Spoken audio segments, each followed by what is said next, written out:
In early December 1956, Fidel Castro's squad landed on Oriente Beach. The fighters who came to dethrone Cuban President Fulgencio Batista were greeted with the discharges of government troops.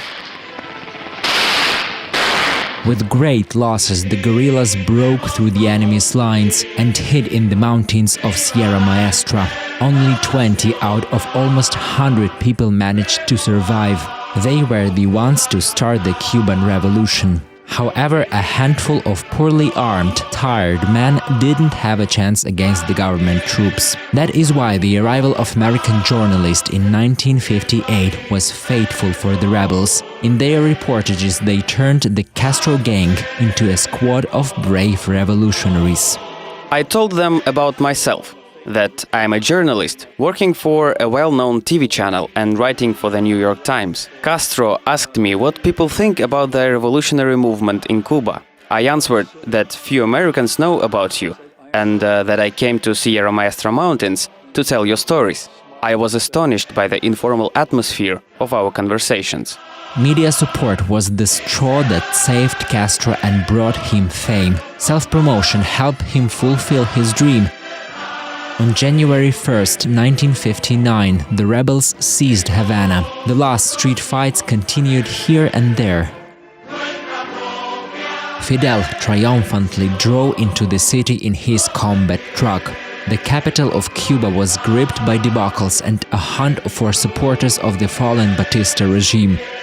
The entertainment establishments were the first to experience the consequences of the revolution, as they mostly belonged to Americans. People broke into casinos and nightclubs and took all the valuables and burned the rest right in the streets. Later, the revolutionary messiah dispossessed Americans of their business in Cuba and allowed to establish Soviet military bases on the island of Freedom. It was an obvious threat, and the states responded decisively. On the one hand, the economic sanctions were imposed. On the other, intelligence services started developing a plan for elimination of El Comandante. Cuban Beardy assured that the CIA declared him a personal war and made numerous attempts to kill him. How many attempts were made? God knows how many. I will probably find it out on the other side. When Fidel came to power, White House was led by Eisenhower. During his cadence till 1961, there were 38 attempts on the life of the Cuban Revolution's leader. The CIA was preparing the truculent Cuban refugees for the mission. Some of them participated in sabotage campaigns against the Castro's regime in Cuba, and the others even made assassination attempts. According to Cuban intelligence estimates, every president in the USA was trying to get rid of El Comandante. There were 42 attempts during Kennedy's cadence, 184 during Nixon's, 64 during Carter's, 16 during Bush Sr.'s, and 21 during Clinton's. The highest number of conspiracies against Fidel happened during the cadence of Hawk, President Ronald Reagan, 197 attempts. But Castro's defense has always been stronger. No, I don't wear a bulletproof vest. My lucky talisman is here, my moral values and priorities. One of the first people trying to kill Fidel was an old friend from his student years. After spending several years together, I understood that he was a bad person, because he thought only about the power, the absolute power. And the only way to stop him was to physically destroy him. I regret that I didn't kill him. It could have saved a lot of friends. An old friend didn't have the guts to pull the trigger during his personal meeting with El Comandante. Meanwhile, in Langley, in headquarters of Central Intelligence Agency, new conspiracies were devised. CIA was involved in many assassination attempts in one way or another. They tried to eliminate Castro by using weapons and poisoning his milk, cocktails, cigars and clothes. In CIA arsenal there were a lot of exotic killers. For instance, a powder that would deprive El Comandante of the main attribute of his image, his beard. The poison had to be slipped in his shoes. However, the operation was called off in last minute. I don't plan to get rid of my bird anytime soon, as it's extremely important for me and my country. To compromise Fidel in front of the cameras, he was once given LSD right before the interview. CIA also tried to exploit Castro's passion for fishing and diving. There was a plan to soak his diving suit with deadly poison and to place explosives inside the shell. The plan with the suit was uncovered by Cuban Secret Service, and they were not able to find a big enough shell to blow up El Comandante's underwater. They also tried to kill the Cuban leader using his cigars. They hid the explosives and poison inside them. However, these plans were uncovered by Castro's guard. To relax between the attempts, Castro went partying with his Soviet friends. I knew Khrushchev, Brezhnev and Yeltsin. It was difficult to dispute with them who the best drinker was. However, Khrushchev was my favorite. He was an extremely bright peasant, even though he had some weird habits. Under cover of the Kremlin, fishing and cigars were 100% safe from the damned Yankees. But Cuban Beardy was still quite paranoid. And then I thought, oh God, and what if I unintentionally shoot him? Just imagine what could have happened. The Soviet Union became the primary sponsor of Cuba, while the Cubans were the Foreign Legion of Moscow.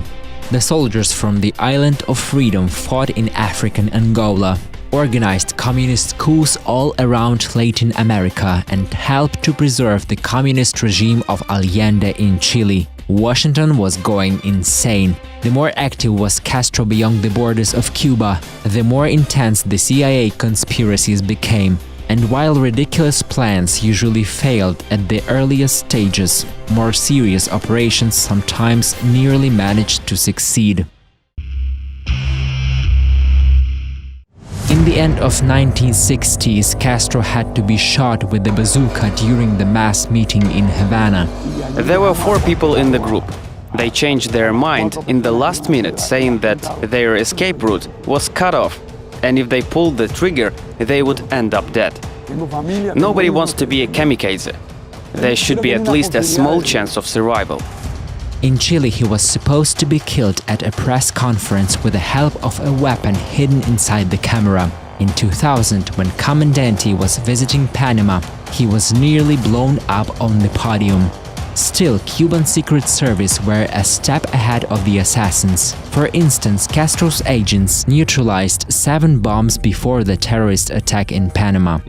Extremists from the United States sent terrorism to Panama to kill me. They were found in this town with weapons and explosives. Here is the photo of this gentleman. It was the last assassination attempt of El Comandante uncovered by Cuban intelligence. It was an interesting period. I think we definitely won that fight. Escalante claims that there were more than 600 attempts to liquidate Castro. On average, it is 1 attack a month. During his 50 years in power, it is an absolute record for the president of 20th century. Castro loved women. His first marriage fell apart because of his lovers. His wife dreamt of cold bourgeois life, but women of his revolutionary circle were far more appealing to him. One of his first lovers was Celia Sanchez, his older friend. She became a mother for all the rebels. She loved us so much and was always ready to help, especially Fidel. Celia took care of all the documentation and was his best assistant. I mean, it was difficult to accompany Fidel as he was always all over the place.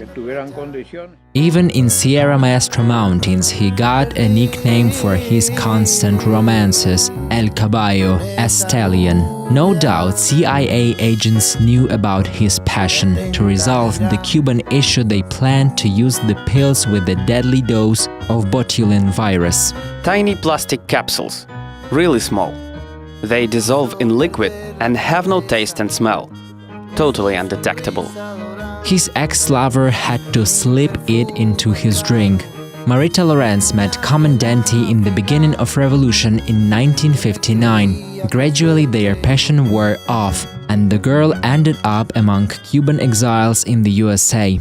Americans found her in the hospital and said that they have managed to save her. They said that Fidel was trying to poison her after finding out that she is pregnant.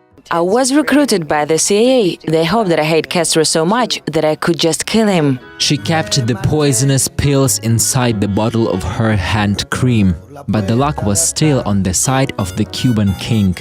The woman found out that the gelatin coating on the pills dissolved. At that moment, Fidel entered the room and understood everything. I thought that he's going to kill me, but something weird happened. He handed me the cult, closed his eyes and said, "You won't kill me, nobody will," and I just couldn't. She still loved him, and apparently he loved her too. After that incident, Castro switched to women from socialist countries because he thought that CIA agents would find them more difficult to recruit. The legend of Polish pop music Maryla Rodowicz also bragged about the affair of Cuban Birdie. We were invited there by Polish consul, and then Cuban KGB bursts into the room and starts examining everything. Then enters Fidel, stately man with a bird. I was asked to play. Then he wanted to make a photo with me and put his hand around my waist, and I gave him my record as a gift. One more grape in the bunch of Fidel Castro's lovers was the main Soviet prima donna, Alla Pugacheva. During her concert tour in Cuba, she disappeared from the radar of KGB agents for 3 whole days. Cuban colleagues assured that the red-hat mujer cantante is under protection of El Comandante himself. Later, the song of a mysterious title, 3 Happy Days, was added to Pugacheva's repertoire.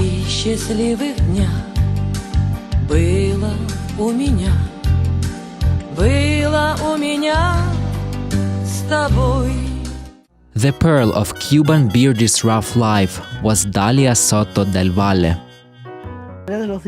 It was a special woman. Not only did she support him, but also have give all the freedom he needed. Waiting for him wasn't tiring for her.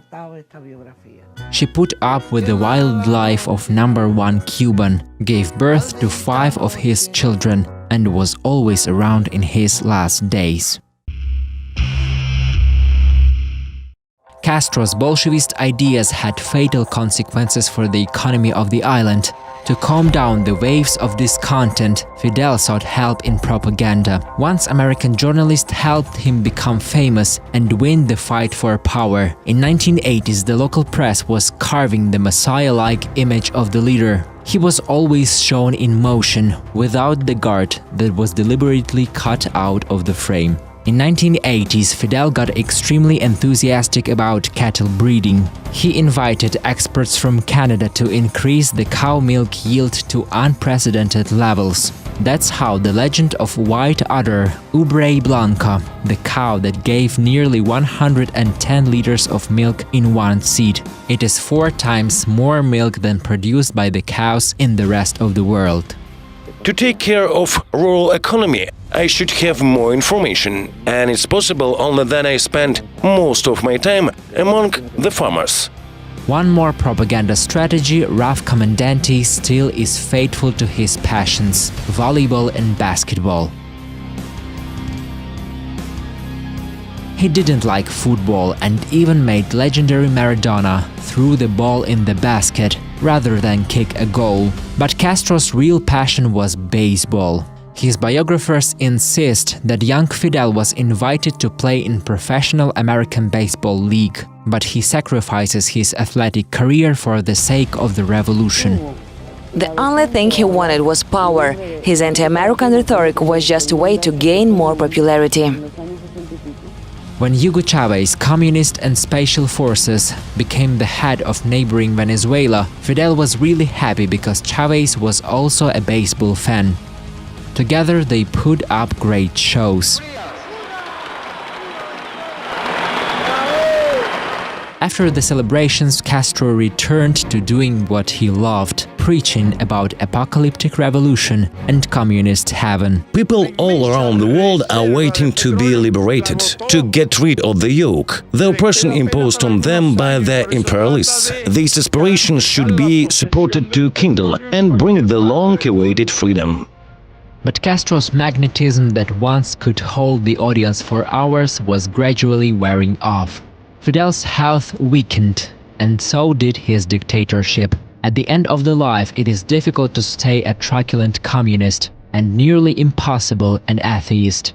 In 1998, Havana welcomed John Paul II, and the Pope presented Fidel with a small cross. In 2012, Benedict XVI also visited the Island of Freedom. He brought another present, theological work written by the Pontific.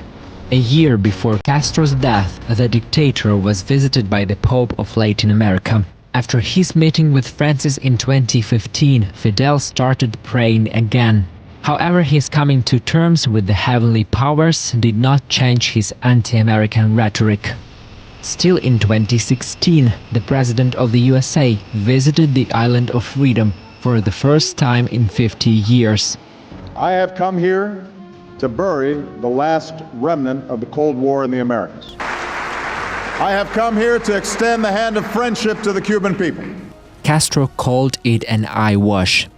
These unnecessary pittances are given to Cubans as victory trophies, a syrup that may make us sick. We should get the fruits of revolution, get together around the idea of victory, and bring this light to the rest of Latin America.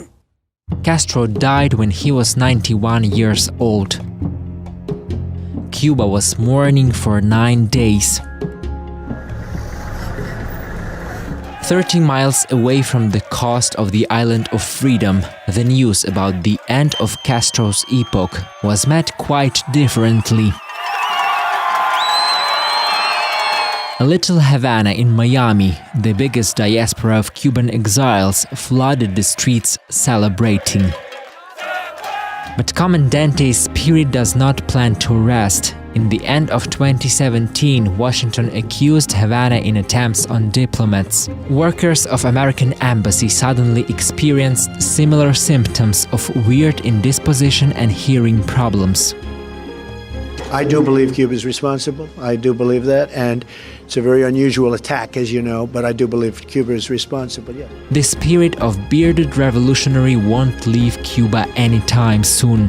His brother Raúl came to power. However, despite the family name, Castro Jr. is no match for his charismatic brother. There is no Comandante spark in his speeches. His political course gradually leads the country towards the peace with America and gives Cubans a chance to shake the Bolshevist legacy off their shoulders. Raúl also plans to give away the presidency to his son without the election.